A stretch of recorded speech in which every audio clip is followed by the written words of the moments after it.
Located in the Outer Rim territories as part of a binary star system, Tatooine truly was a wretched hive of scum and villainy. However, its dangers extended far beyond the bounty hunters and guns for hire who frequented Mos Eisley. Whether it be rogue bandits, pesky little scavengers, or giant creatures in the ground that could swallow anyone or anything whole, the desert world was definitely not for the faint-hearted. Dragon Slayers, on the other hand, well, Tatooine was nothing short of their second home, but if they weren't careful, it quickly became their final resting place.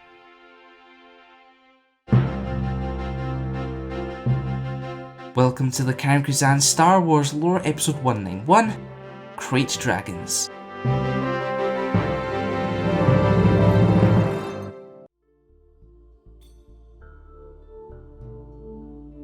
If rumour was to be believed, then Krayt dragons could live for hundreds of years, grow up to a length of 45 metres, and weigh anywhere from 10 to 30,000 kilograms.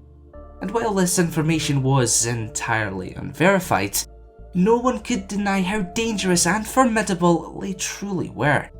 In fact, Krayt dragons became an integral part in Tatooinean culture, with many, including the native Sand People, using them as a sort of spiritual compass in their cardinal maturity ritual. This often saw young Tusken Raiders cast out into the vast desert oceans, where they had to slay a Krayt dragon so to gain acceptance back into their tribes. On a similar note, Jawas believed the creature's bones to possess magical properties, meaning those daring enough to acquire them were held in high regard among their people.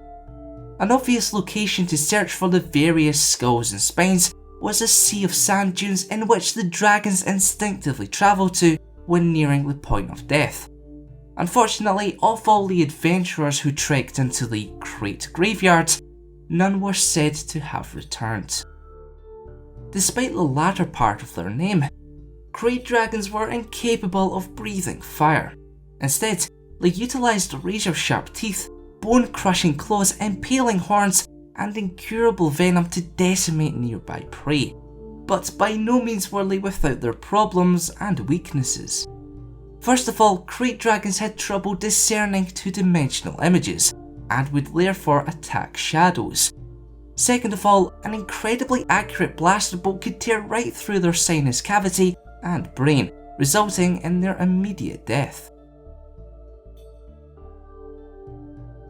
When it came to variations of Krayt dragons, only two species appeared to exist, those being the Canyon Krayt dragon and the Greater Krayt dragon.